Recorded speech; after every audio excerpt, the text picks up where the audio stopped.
Hello Real Estate, George here, a unit manager from Philippine Homes and a PRC accredited and DHSUD registered salesperson. So heto na naman tayo for our reaction video. And from a farm lot ay pupunta naman tayo sa beach. Bakit beach? Did you know that according to DENR's Land Management Bureau, the Philippines, being an archipelago, has one of the longest shoreline in the world. We are talking about a coastline of approximately 36,289 kilometers long. Here's another one. Did you know that almost 60% of our country's total population resides in the coastal zone?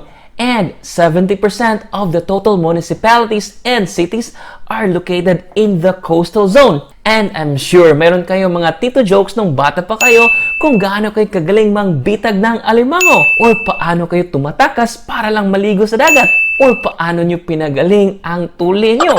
So, in this video, let's feature one of the biggest private white sand beach resort here in the Philippines, and one that is owned by a famous politician, a philanthropist, a real estate investor, a family-oriented, God-fearing individual, not to mention, same kami ng birthday, and of course, a world-famous athlete. Sino nga ba ito? Oh, ito, additional tip. From Sarangani Province, Philippines, the five-time world champion, currently recognized as pound for pound, the best fighter in the world, Manny Pacquiao.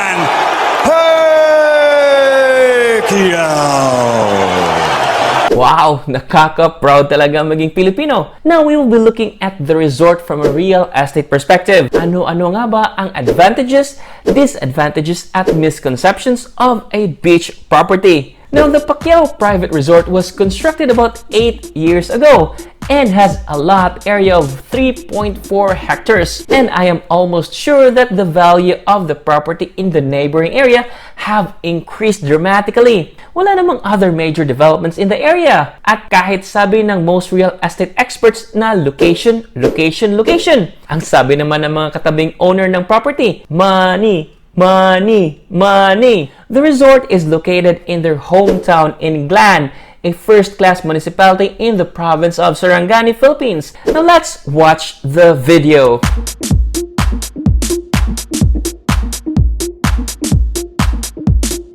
Just by looking at the property, you can immediately see the white sand beach, and the beachfront is very wide. So no-brainer talaga na kinuha nila ang property na ito. Hi guys! Welcome back again to my channel. At ngayon, nandito tayo sa aming private resort. Welcome to the Villa 1! Okay, so let's pause here. So there are a few structures. There is the Pacquiao main house, the big hall which Madam Jinky calls the Bulwagan, the pool, and the two single detached houses they call Villa 1 and Villa 2. Natin una ang Villa 1.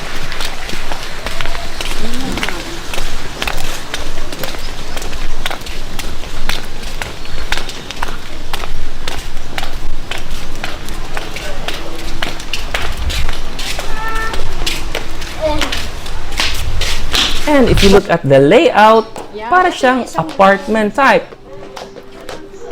Tama lang siya for 2 rooms sa baba. Hi! Dito sila! Hello! Say hi to my vlog. Ayan, yes. Hello!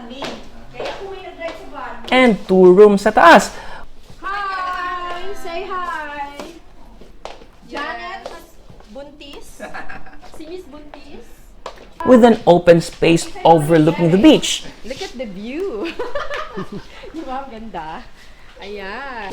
I don't see any living room or dining area, so more like independent living lang. So to those not familiar, we have different house types. We have townhouses, and this is the type of house that share a wall on the side. Now the difference between a row house and a townhouse is that a row house is only 1 floor, while the townhouse are 2 or 3 stories. Then duplex. These are 2 houses sharing a wall and are usually bigger in floor area than townhouses. And lastly, single detached, which is what the Pacquiaos have. The single detached house is not connected from any side of the lot. It has no common walls and is built on its own parcel of land. And if it's just one level, single detached, it's called a bungalow. Now, Madam Jinky referred to their two single detached houses as villas. So what is a villa? Now, according to Merriam-D or the Merriam Dictionary, definition of villa is a country estate. Second is a rural or suburban residence of a wealthy person. And the third description is a detached or semi-detached urban residence with yard and garden spaces. So, yun pala. Kaya niya tinawag na villa. Ito yung aming maliit na baluagan. Welcome. Hello. Hi. Ma'am. Ako, ma'am. Mag-hi mo sa vlog ko. Hi, ma'am. Hi. Hello. Hello. Hello. Ano yun? Hello, ma'am.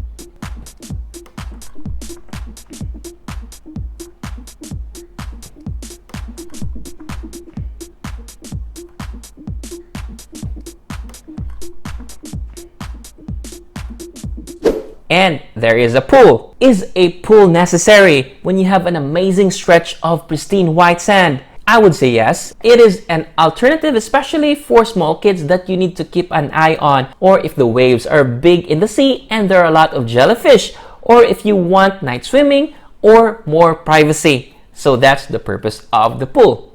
Now let's discuss the beach. Let's continue with the video. Naman natin yung parang gazebo na dyan din kami nagba-Bible study, minsan dyan kami nagdi-dinner, nagbe-breakfast kasi malapit masyado sa dagat. So, yun. And this is where most of the misconceptions happen. A lot of people think that when they are offered a beach property, kasama na ang beach. Here's the fact. All beaches in the Philippines are owned by the state. So let's illustrate muna. Now there's what we call a foreshore. Now, a foreshore, let's say this is the coastal zone.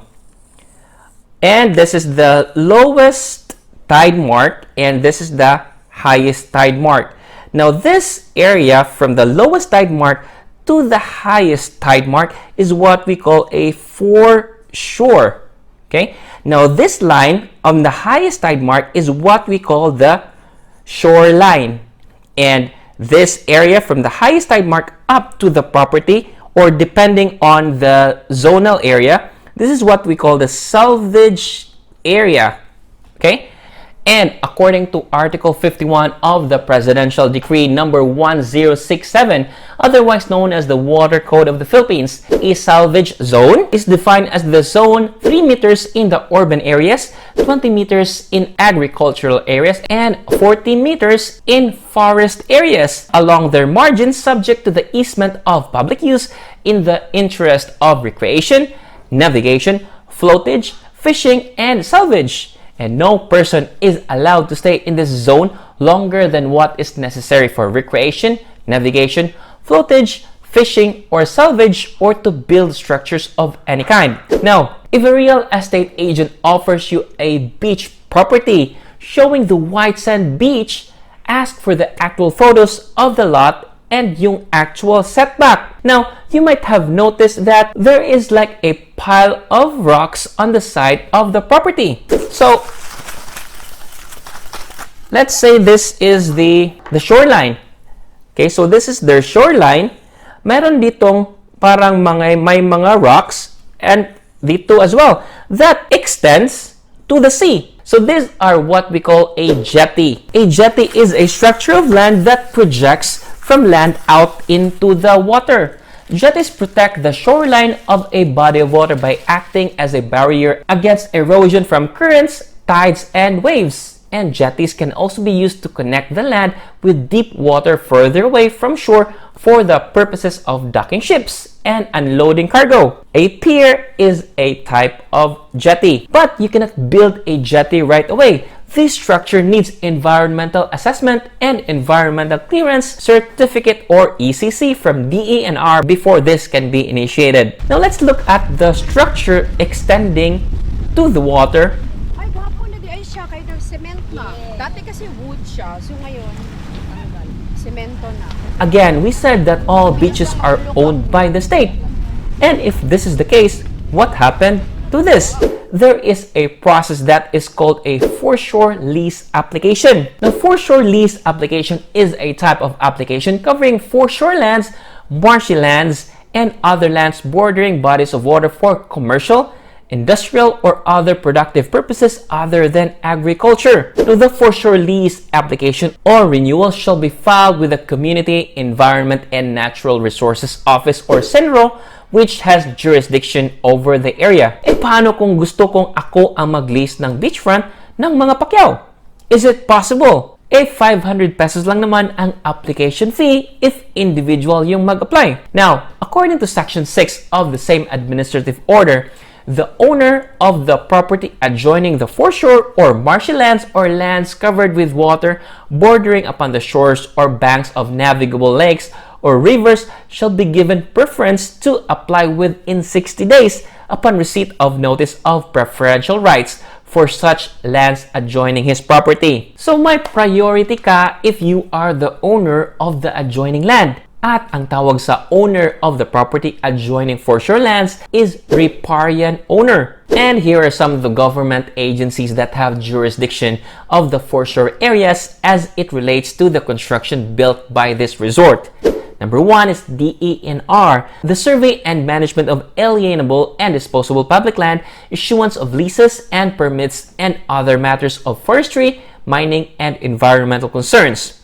Then we have the DPWH, over cases involving construction and developments along foreshore areas. We also have LGU, that regulate the use such as construction and building activities covered by the ordinances, prepare comprehensive land use plan, issue building permits. So in this case, the Pacquiaos coordinated with the DENR, CENRO for the foreshore lease application, with the DPWH for the construction, and with the local government or LGU for the building permit. And finally, what are the advantages and disadvantages of owning a beach property? Well, there are a lot, but I'll just mention a few. The first one is fresh catch available every day. You will have wider space if you include the beach and the sea, and you can do outdoor dining as well as exercise. It's also great as a vacation house or for rental investment. And there is nothing like waking up to the sound of the waves. And some of the disadvantages of a beach house is it has direct impact if there is a typhoon, like strong waves and strong winds. The houses will also have faster degradation because of the salt and more expensive to maintain, but of course, if you can afford it, why not? So, there you have it, and I hope you learned something new. Once again, this is George Ryan Sarmago, Unit Manager from Philippine Homes. Thank you for watching. Stay safe, stay at home, and peace.